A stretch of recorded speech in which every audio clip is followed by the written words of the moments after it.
Gente, vamos começar então o programa tentando entender essa história do meu texto de abertura, a tentativa de ataques virtuais ao TSE. Quem vai trazer os detalhes para a gente agora é a Luciana Verdolim. O Tribunal Superior Eleitoral solicitou ontem à Polícia Federal que seja feita uma investigação séria e ampla sobre a tentativa de ataques virtuais ao sistema do tribunal. Só para se ter uma ideia, no meio da manhã de domingo, foram 436 mil conexões por segundo, mais do que o dobro do que foi observado nas eleições de 2016, o que acabou sobrecarregando o sistema do tribunal. Esses acessos tiveram como origem os Estados Unidos, aqui o Brasil e a Nova Zelândia. Há suspeitas de articulação de grupos extremistas que se empenham em desacreditar as instituições, clamam pela volta da ditadura e muitos deles são investigados pelo Supremo Tribunal Federal. Barroso garantiu que o sistema não foi invadido e ressaltou que mesmo que o ataque tivesse tido sucesso, isso não comprometeria o bom andamento das eleições. Se os hackers tivessem conseguido entrar no sistema, o sistema eleitoral estaria totalmente preservado, porque no dia de ontem todas as urnas já estavam devidamente carregadas, as urnas não ficam em rede e, consequentemente, não era possível acessá-las. No Tribunal Superior Eleitoral, as críticas e suspeitas levantadas pelo presidente Jair Bolsonaro, que colocou em dúvidas todo o processo de apuração dos votos no país, causaram desconforto entre os ministros da Casa.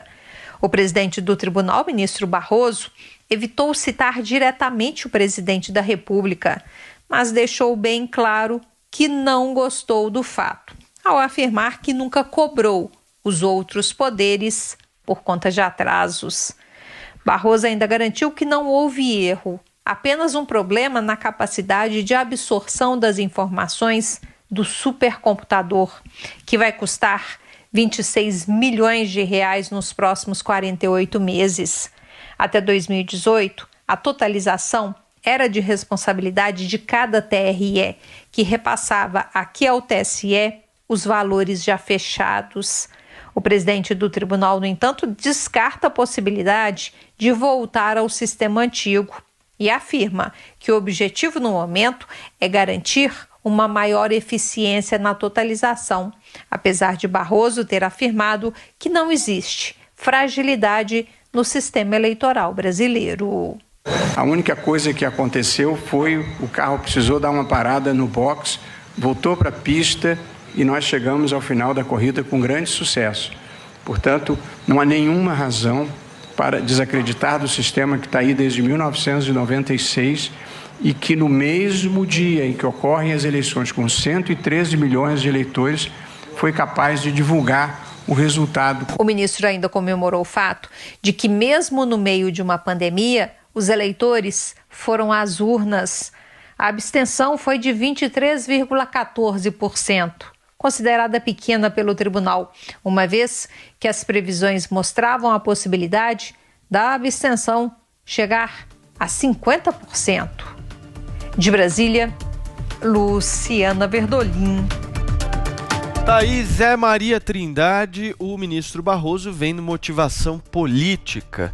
Mas na sua avaliação, Zé, ele deu brecha para isso?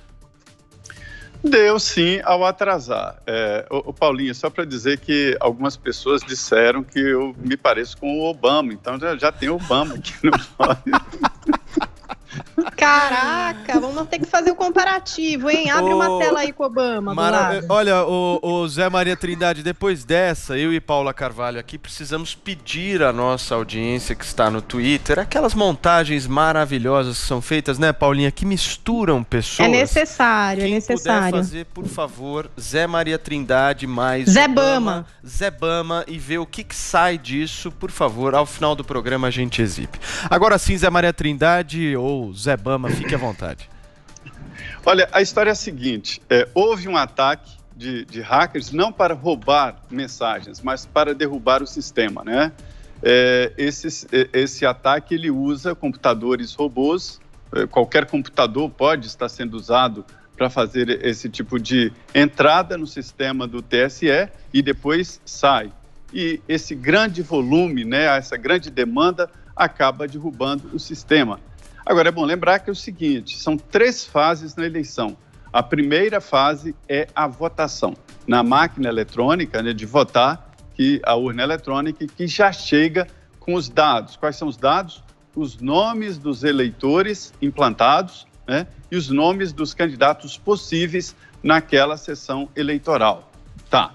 Depois a urna se apura, ela não é ligada a nada e esta impressão do resultado daquela urna é pregado na porta da sessão eleitoral. Então, minimamente organizado, qualquer partido político pode fazer esse rastreamento. E a imprensa também. E os dois, nem a imprensa nem os partidos políticos o fizeram porque se acostumaram à agilidade da justiça eleitoral. Então, não valia a pena investir em fazer esse rastreamento pelo país inteiro, já que a justiça dava o resultado com muita antecedência. Depois, esses dados são transferidos para o TRE. E aí vem a segunda fase, que é a divulgação. Essa segunda fase não tem nada a ver com a votação e nem com a apuração. A apuração é feita na própria urna. Essa divulgação ela é feita através de computadores separados, ou seja, em nenhum momento a máquina de votar, ou seja, a urna eletrônica, entra em contato em rede. Não existe essa possibilidade. E aí é que está. Houve uma novidade de que, a partir de agora, só o Tribunal Superior Eleitoral divulga os dados. Antes, os dados eram divulgados pelos TREs. E agora houve uma concentração. A orientação foi da Polícia Federal. O ministro Barroso chamou a Polícia Federal a acompanhar o pleito. E disseram o seguinte, se existem 27 TREs, que são os estados e aqui o Distrito Federal, seriam alvos mais fáceis de hackers do que o centralizado. E aí se enganaram. O centralizado, houve um ataque total no TSE, o que derrubou o sistema. Agora, veja bem, o orçamento do Tribunal Superior Eleitoral foi de 2 bilhões e 100 milhões de reais para as eleições. 1 bilhão e 200 milhões para salários, horas extras, vantagens, penduricalhos e tal. Então, a maior parte do orçamento foi para salários. Então, não investiram em equipamentos. Alugaram este supercomputador de 26 milhões e 100 mil reais, sem licitação, porque era a única empresa que poderia fazer esse trabalho, segundo o argumento do TSE, né? E não deu conta do trabalho. Um supercomputador, ele equivale a 1 milhão de computadores desses que nós temos em casa, para se ter uma ideia da capacidade de processamento de dados, processamentos paralelos. Então, é um computador muito apropriado, só que ele atrasou e deu problemas. Inegável, há uma tentativa de jogar dúvidas no processo eleitoral brasileiro, e é um trabalho organizado político e técnico, e a Polícia Federal vai chegar a essas pessoas. Disseram ali fontes da Polícia Federal de que, em alguns casos, há uma coincidência entre esses que tentaram derrubar o sistema do TSE com os que estão sendo investigados ali pelo Supremo Tribunal Federal naquele inquérito esquisito das fake news. Então, há sim uma tentativa de desacreditar o sistema eleitoral brasileiro. Alan, eu queria um comentário seu dividido em 2 partes. A primeira é a seguinte, o que é legítimo nesse momento a gente colocar em xeque? E a segunda parte, o que é exagero? O que é uma narrativa que está sendo construída na sua avaliação, na sua opinião sobre toda essa história? Bom, vamos lá, né? O sistema eleitoral, ele depende de 2 pilares. Ele depende de confiança e ele depende de transparência, né? Então, não basta você ser honesto, você tem que parecer honesto. E isso o TSE não garantiu, porque houve um fato, né? Houve um ataque de hackers, e abrindo espaço para todos os tipos de narrativas aí, conspiratórias, enfim. Mas o ponto é que não houve essa transparência, né? Não foi passado isso. Muito bem, e aí a partir daí, o que vem é narrativa, né? Então, daí dizer que, sei lá, são os mesmos grupos que criticam o STF, pedem extinção do STF, me parece, num primeiro momento, um exagero antes de a gente ter algo mais concreto, né? Curiosamente, né, a narrativa é sempre de um lado, de que são grupos de direita que querem desacreditar no sistema eleitoral, e muitas vezes o hacker, né, ele quer simplesmente ali invadir o sistema por uma questão de, puxa, eu consegui, né, derrubar a tecnologia e tal, e nem está ligado a uma ideologia. Então eu acho esse tipo de afirmação muito perigosa, né, e o STF acaba tendo essa mania de perseguição, muitas vezes que são críticas orgânicas ao STF e de um problema que houve de fato, né? E aí, no caso, o TSE, né? Então, estou falando do STF, porque o ministro Barroso é do STF, e ligou ao caso as críticas que o STF já vem recebendo. E para você, Joel, o que é legítimo e o que é exagero nessa história?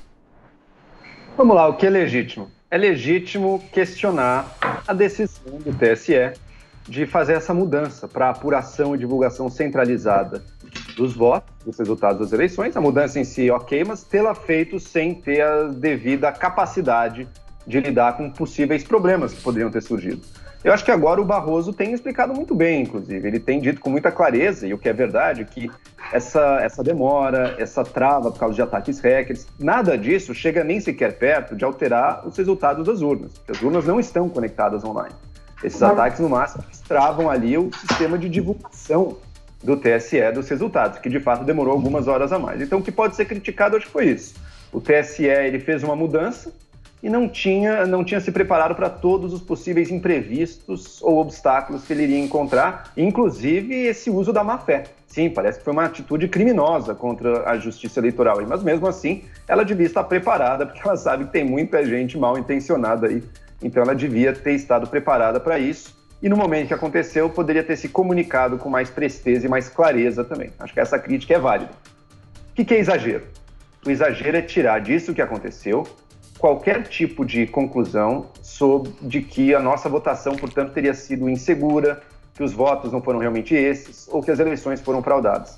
E, na verdade, vamos dizer a verdade, ninguém está tirando essa conclusão, né? Ninguém está botando em dúvida os resultados dos votos. Não foi maravilhoso isso? A gente teve aí 5.500 municípios votaram, temos os resultados, demorou um pouco, mas foi na mesma noite, e ninguém tem a menor dúvida de que aqueles resultados correspondem sim ao que as pessoas votaram.